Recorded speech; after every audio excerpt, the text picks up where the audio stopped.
Hello students, welcome back. आज की इस वीडियो के अंदर हम अक्रेंस ऑफ मेटल्स के बारे में बात करने वाले हैं।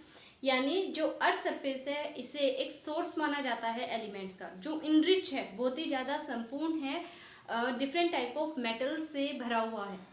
ओके तो उसमें से उन मेटल्स को हम किस तरीके से एक्सट्रैक्ट करते हैं, जो हम आज अपनी डेली लाइफ के अंदर इतने सारे मेटेलिक ऑब्जेक्ट्स का यूज़ करते हैं, तो वो एक्चुअल में मेटल्स हम तक पहुंचती कैसे है, किस तरीके से उन्हें प्योर फॉर्म के अंदर कन्वर्ट किया जाता है, उसी के बारे में पढ़ेंगे। आज हम इसका इंट्रोडक्शन देखते हैं।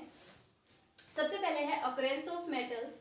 जो अर्थ है is the major source of elements. Earth surface जो है, अर्थ जो है, ये मेजर सोर्स है एलिमेंट्स का। इसके ऊपर ही सारे एलिमेंट्स फाइंड आउट होते हैं। जितने भी एलिमेंट प्रेजेंट हैं फिलहाल वर्ल्ड के अंदर, उसमें से ज़्यादातर नेचुरल हैं, लेकिन अब कुछ एक सिंथेटिक भी बना दिए गए हैं। तो सारे के सारे नेचुरल तो नहीं कहूँगी मैं, नेचुरल नहीं है, आधे सिंथेटिक भी हैं। जो एलिमेंट्स होते हैं दो तरीके से फाइंड आउट होते हैं। स्पेशली यहाँ पे जो हम एक्सट्रैक्शन की बात करेंगे, वो एक्सट्रैक्शन ऑफ मेटल्स के बारे में बात करेंगे, तो हमारा मेन फोकस मेटल्स के ऊपर ही रहने वाला है। जो मेटल्स होती हैं या एलिमेंट्स होते हैं, ये दो तरीके से मिलते हैं दो स्टेट के अंदर, आइदर कंबाइंड स्टेट और फ्री स्टेट, या फिर हम इसे क्या कह सकते हैं, नेटिव स्टेट।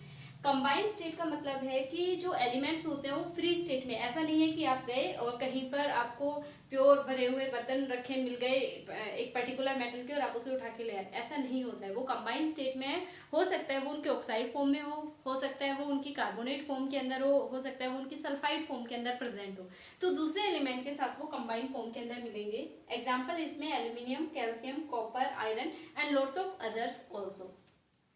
फ्री स्टेट को हम नेटिव स्टेट के फॉर्म में भी जानते हैं। इसका मतलब ये है कि ये ऐसे एलिमेंट है जो फ्री स्टेट के अंदर भी इजीली अवेलेबल हो जाते हैं। इनफैक्ट ये फ्री स्टेट के अंदर ही मिलते हैं। जो गोल्ड है, प्लेटिनम है, सिल्वर है, इस तरीके के जो एलिमेंट्स होते हैं ये नेटिव स्टेट यानी फ्री स्टेट के अंदर खुद से इसी फॉर्म के अंदर मिलेंगे। ये दूसरे एलिमेंट्स के साथ बहुत ही कम रिएक्ट करते हैं। अब बात करेंगे, दो चीज़ें होती हैं, मिनरल्स एंड ओर्स। और जो है हमारे काम का है, और जो जैसे खदानें वगैरह होती है वो मिनरल फॉर्म के अंदर चीज़ें मिलती है। ठीक है, तो मिनरल से हम और किस तरीके से बनाएंगे या मेटल को कैसे निकालेंगे, तो उसके लिए देखिए, the minerals from where metals can be conveniently and profitably extracted are called ore. Mineral से जब हम अपने फायदे के लिए मेटल्स को बहुत ही इजीली, कन्वीनियंटली और अपने प्रॉफिट के लिए एक्सट्रैक्ट कर लेते हैं, तो उसे क्या कहा जाता है, ओर कहा जाता है। यहाँ पर मैंने दो वर्ड यूज किए हैं, मिनरल एंड ओर। इसका मतलब क्या है कि जितने भी ओर होते हैं, ऑल ओर्स आर मिनरल्स, ठीक है, बट ऑल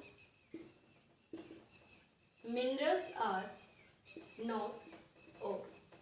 जितने भी ओर होते हैं वो सारे के सारे क्या रहेंगे, मिनरल रहेंगे, लेकिन सारे के सारे मिनरल ओर नहीं हो सकते हैं। तो ये यहाँ पर इससे बताया है, ये इंपॉर्टेंट है, आप ध्यान रखेंगे इस चीज़ का।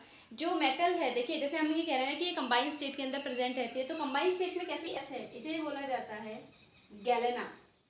ये इनके ओर के नाम है। इसी तरीके से Al2O3.2H2O इस तरीके से प्रेजेंट है, तो इसे बोला जाता है बॉक्साइट। Fe3O4 इसे बोला जाता है मैग्नेटाइट। ठीक है, तो इस तरीके से जो डिफरेंट आपके मेटल्स होते हैं ये कंबाइंड स्टेट में, ये देखो ऑक्साइड फॉर्म के अंदर है, ये सल्फाइड फॉर्म के अंदर है, ये वाटर के साथ कंबाइंड फॉर्म में है, इनफैक्ट एल्यूमिनियम ऑक्साइड फॉर्म के अंदर भी है, और साथ में जो आपका हाइड्रेटेड वाटर है वो भी अटैच है इसके साथ में। तो इनके जो ओर होते हैं वो आपको एल्यूमिनियम के नाम से नहीं मिलेगा, इस तरीके से उनके अलग अलग अजीब अजीब तरीके के नाम होते हैं जो आपको याद करने पड़ेंगे। आपकी बुक में एक लिस्ट दी हुई होगी, अदरवाइज मैं आपके जो ऐप है, स्कूल ऐप है, उसके ऊपर मैं डाल दूंगी, तो आप इन सारी चीज़ों को, इनके जितने भी ओर्स हैं उन्हें बहुत अच्छी तरीके से पढ़ेंगे। आपको इनका फॉर्मूला और इनका जो ओर का नाम है, ये दोनों चीज़ें याद होनी चाहिए।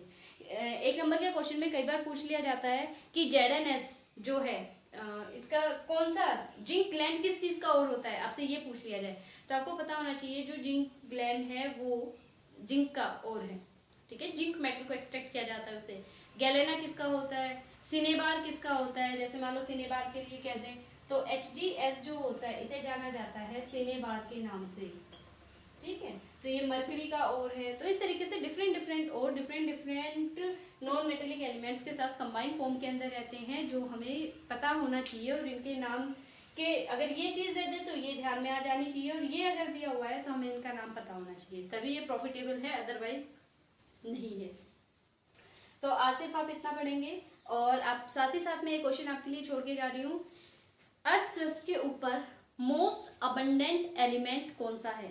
आप मुझे बताएंगे अर्थ क्रस्ट पे मोस्ट अबंडेंट एलिमेंट कौन सा है। सेकंड, मोस्ट अबंडेंट मेटल कौन सी है? दो चीजें बोलिए मैंने यहाँ पे, मोस्ट अबंडेंट एलिमेंट, इसमें मेटल नॉन मेटल मैंने कुछ भी स्पेसिफाई नहीं किया है, मोस्ट अबंडेंट एलिमेंट बताना है। और सेकंड क्वेश्चन क्या है, which is the most abundant metal on the earth surface.